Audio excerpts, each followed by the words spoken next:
FORA.tv. The world is thinking. I want to focus briefly on one idea that you may not know all that much about, but that's been very important at the state level. It's something called the Taxpayer Bill of Rights. It's a constitutional amendment that was passed in Colorado in 1992. And since then, it's been latched onto by Grover Norquist. He calls it the holy grail of what he hopes to achieve at the state level throughout the country. And his group, Americans for Tax Reform, funded by the same institutions and foundations that I mentioned earlier, has pushed in states throughout the country to try to get similar amendments or statutes enacted in those states. Last year, 16 states around the country at least seriously considered Tabor-like either amendments or laws. It went before a referenda in 3 of those states, was defeated in those 3, although in Ohio it was adopted as a statute, which is a somewhat less restrictive version of it than Colorado has. What Tabor says basically is that the state budget in Colorado in any given year can't exceed the level of the previous year, plus that year's level of inflation, plus population growth. And in the event of a recession, the standard for the following year is a lower income, lower level of revenue that's collected during the recessionary year. That part of it's called the ratchet effect.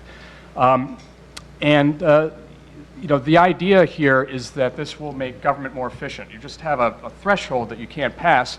Anything that comes in above that threshold has to be refunded back to the taxpayers. The author of the amendment is a guy named Douglas Bruce, who was sort of Colorado's counterpart to Howard Jarvis. He was a cantankerous real estate investor. He had run-ins with the IRS. In drafting what ultimately became Tabor, he had done versions of it every couple of years, beginning in 1986, that differed wildly from each other. He basically sat at a typewriter back then and wrote 1,500-word amendments to the Constitution that he then got on the ballot and he fought for. And when they lost one year, he would do the same thing 2 years down the road. Sometimes he'd throw in property taxes, sometimes not. In any case, in 1992, he did finally pass the amendment. It was the year Ross Perot was running for president. Perot did better in Colorado than just about any other state. It is a conservative state, generally speaking, in the old-style version of conservatism. But their taxes weren't unusually high. This wasn't analogous to the Proposition 13 situation where you really did have this big run-up in real estate values coupled with very high increases in property taxes. Colorado wasn't confronting anything unusual. In any case, this thing passed, and over the course of the 1990s, conditions couldn't have been much better in Colorado. The economy continued to grow as it had been before Tabor took effect. A lot of people were flowing into the state, so that helped to raise the threshold higher than one might have expected. Inflation was relatively high in the state because real estate values were increasing so much. But even under those conditions, Colorado's rankings, according to just about any measure you want to look at in government performance, whether with respect to health care or education, began to decline fairly significantly. And then in 2001, there was the recession, which hit with a vengeance under Tabor. And both Democrats and Republicans in the state widely agreed that Tabor was responsible for severe cutbacks that would have to be implemented there. I'm going to tick off a few little statistics here so you can get a sense of it. You know, by 2005, by the way, Colorado is the 10th wealthiest state by median income, okay? By 2005, Colorado dropped below at least 45 other states in the following categories. The share of low-income residents covered by Medicaid, the portion of low-income children lacking health coverage, the percentage of low-income adults under 65 without health insurance. Colorado's national ranking in access to prenatal care declined from 23rd in 1990 to 48th in 2004. Student-teacher ratios in Colorado are worse than in all but 8 states. The ratio of teacher salaries to private sector salaries is the lowest in Colorado among the 50 states.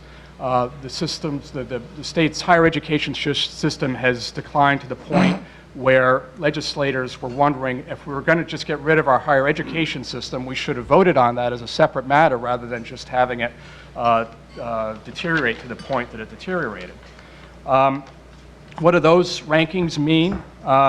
Colorado ranks 6th worst among the states in deliveries of low birth weight babies.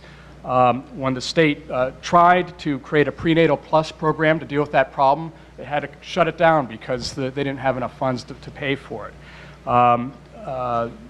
Colorado has the worst level of whooping cough in the country, and up until the end of the 1990s, it was in the upper half of Mississippi. Well, exactly, and that's again and again you see these analogies to Mississippi being made about Colorado, and it's all because of Tabor. Okay, and in the whooping cough case, there was a shortage of vaccinations in the 2001-2002 period around the country. Most states decided to spend more to be able to get the extra vaccinations. Colorado decided it couldn't do that, and very directly that led to this increase in whooping cough, which is actually a fatal disease for children under 6 months 6 months old.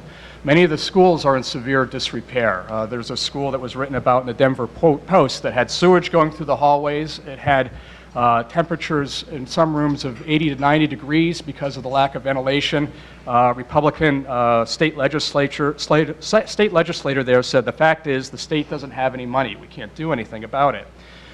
This is the holy grail that Grover Norquist continues to go around the country, as does his network, pushing as a model for how government ought to function. And I think it speaks for itself as to what the conservative movement has become. It is primarily about, in one way or another, not necessarily openly, but indirectly trying to convince people that they need to significantly curtail or weaken the government. And the consequences in Colorado don't bother them.